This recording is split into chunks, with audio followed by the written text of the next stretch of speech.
parasha? Thank you, Marian. Well, tonight's parasha is really beautiful. The parasha is called Kedoshim, and it's actually, which means holiness, Kedosh, holy, Kedoshim, holiness, and it's actually the exact center of the 5 books of Moses. And rabbis throughout the ages have said, if you just read this parasha, you know everything there is to know about Judaism and what we value. In other words, instead of the usual Hillel saying, standing on 1 foot, this is another alternative that. And it's not a very long read, and it's very, very beautiful.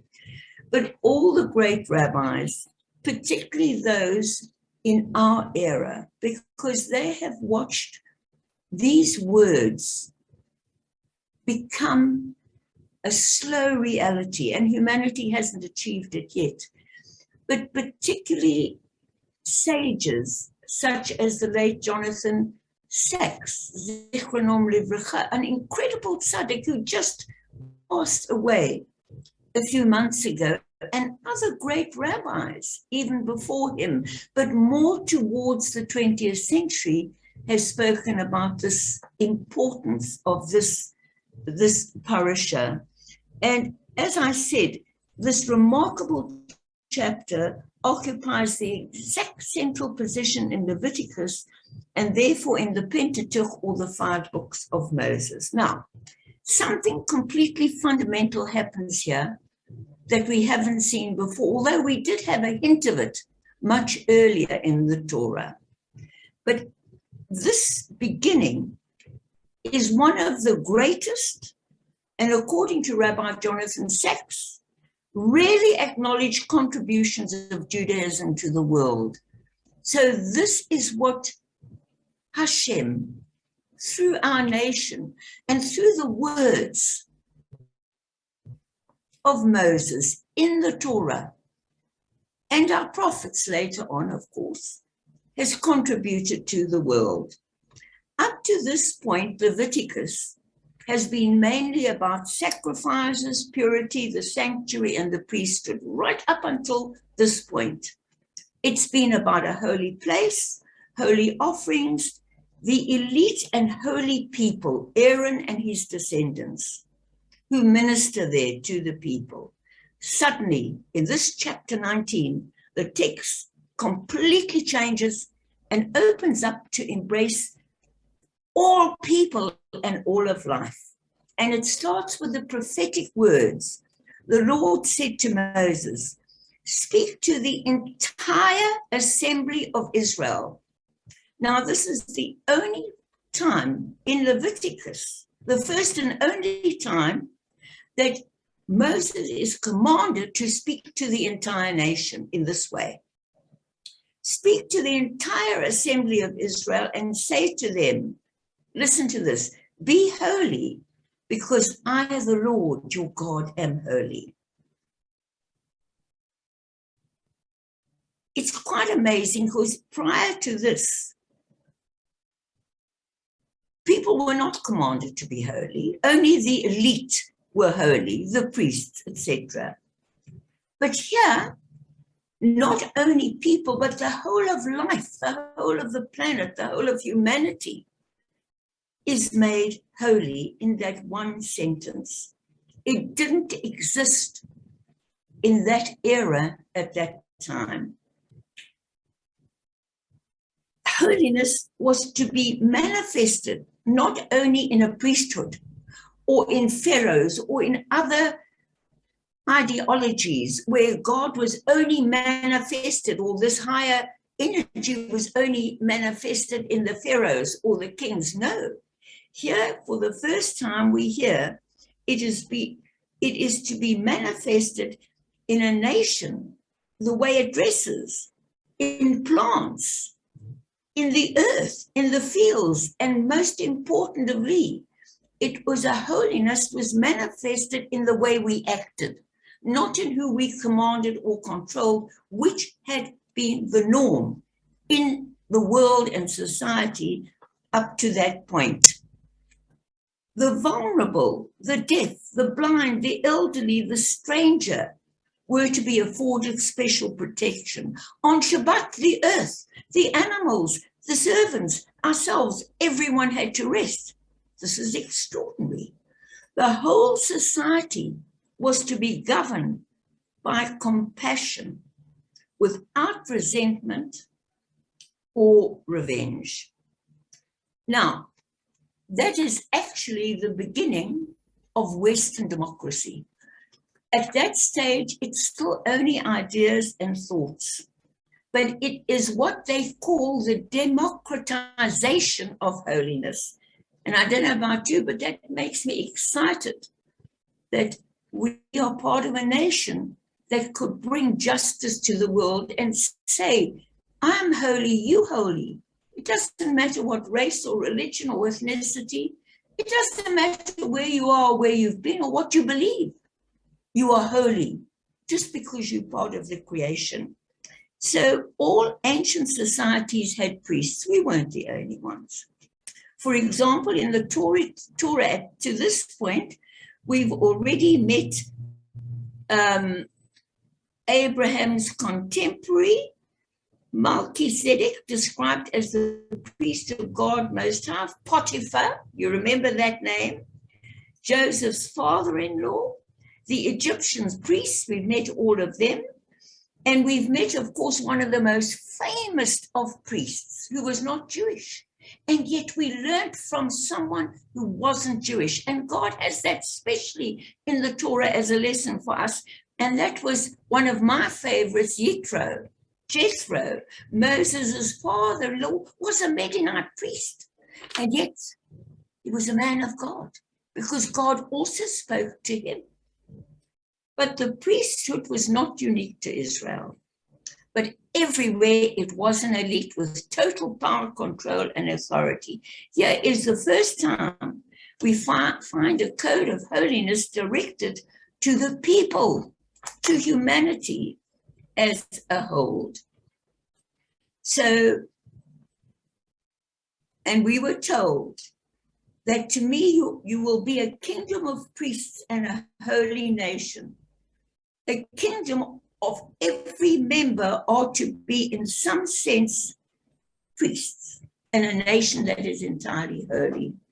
We must, of course, remember after the destructions of both our temples that there were no more priests. And that was then began the era of the prophets as well. But to be told, let us make mankind in our image, in our likeness of a God, was the beginning, the very, very first little thoughts of seed of democracy. So what is revolutionary here, of course, is the declaration is not that a human being could be made in the image of God, because Pharaoh and all the rest were made in his image according to them and to their ideology, but that the common man in the street, every human being was made in the image of God. And that is exclusively a gift from Hashem to Moses, to Torah, and through us, definitely, to the Western world. Now, the Torah's revolution is the statement that not some, but all humans share this dignity. It is not saying that everyone is born into the same level. There are some people born rich, there are people born poor, there are people born handicapped, but it's saying that everyone has the potential to develop what they want in life, and provided you and I, who are fortunate enough to be here, who are fortunate enough to understand, who are fortunate enough to be able even to Zoom and hear these words, provided we, have I lost you? Hello? Uh-oh. Hello? Carry on, all good. Oh, I lost you. So we can hear you. Thanks. Provided we know it's our duty to teach people and to help people become more as we are doing at Temple Israel on a Thursday, and as many people are, provided we get above that level. So religion in the ancient world was not accidentally a defense of the hierarchy. It wanted to make sure it kept the pharaohs and the priests and the kings in place and keep the rabble masses down so they could do their will. Now, let me just conclude with a few other ideas. The concept of human rights it was only even became a possibility in the 17th century, but the seeds of human dignity of each human being was born millennia ago in the Jewish Torah and contributed the distinctive culture that we know in the West today. It's not about Marxism where everyone is forced to be equal and everyone must earn the same. And it's not about capitalism where some are rich and some are poor, because all of that, even capitalism, has to be adjusted accordingly. But it is about the non-negotiable dignity of the human being, which commands that the wealthy treat the poor with respect and help them. Hence, in our religion, every 7 years, the slaves were to go free. We were, in the 50th year, we had to forgive any debt and forget it. So already inherent in these extraordinary, unique laws introduced only in this chapter 19 is the tiny little seeds that grew up into a struggling democracy that we still have to realize that we still haven't been attained. It's a progress, but it became only a product in the 17th century. Democracy wasn't even attempted at a proper implementation until the 20th century. Look, for example, when women got their rights. Now we still got to look after the rights of the stranger. In this land, in most land, they don't even have any rights. Yet we were told this, all the seeds were planted already thousands and thousands and thousands of years ago. And each week we read the Torah, we have a better understanding of the way you and I should treat each other. You and I should treat others. And you and I should at least contribute in a small way and in a big way demand of our governments worldwide, as the people I think are now beginning to do, a better justice. So democracy was not fully implemented until the 20th century, but already in Genesis, the first seed was planted. And this is what Jefferson meant. Remember, America was very, very much influenced by the Pilgrim Fathers, who put tremendous emphasis, as opposed to the Catholic Church, the Anglican Church, they put amazing emphasis on the Old Testament. And so Jefferson, in his famous words, which I've written down here, we hold these truths to be self-evident, that all men are created equal. Self-evident meant that is what the Torah told us. That was God created one person, every human being in his image. We are all one. So, right. So, and John F. Kennedy added at his inaugural address, the revolutionary belief that the rights of man come not from the generosity of the state. Thank you to the government. Oh, no. It comes from the hand of God, because that is what we are created to be. And if a government doesn't listen to these laws and doesn't, and business doesn't deal equally with people's wealth to readjust it, to create jobs, to help people raise themselves up, you have the mayhem you have in the world today. So basically, that's where the greatness of our Jewish religion lies, in that we, through Torah, and particularly chapter 19, at the heart, know what it is to start implementing laws, be it to let your slaves go free, be it to forget about a debt that you can see someone can't pay after many, many years. We were the first monotheistic religion, and it gets rid of all these myths that there are hierarchies, be it in the Hindu culture, be it in our culture, where people want to put hierarchies based on power and money and which party you vote for. That does not go in Judaism. The concept of equality, the concept of equality in Torah and Judaism particularly is not an equality of wealth, as I said, nor an equality of power, nor a communism. It is only an equality of dignity, which warns us, those of you who do have the wealth, you'd better redistribute it, but in a creative way to create more wealth, or you're going to lose what you have. So it is really extraordinary. So Torah study, once the speciality of the priesthood, became the right and the obligation of everyone.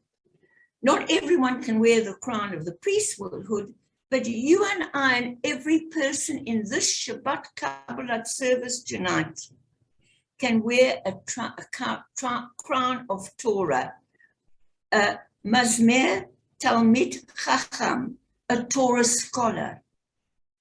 So it's, and the saying is that a Torah scholar who's illegitimate, who doesn't even know who his parents are, is greater than Haaretz Kohen Gadol, an ignorant high priest. That's going a bit far. I didn't make that up. I wrote it down out of something I read.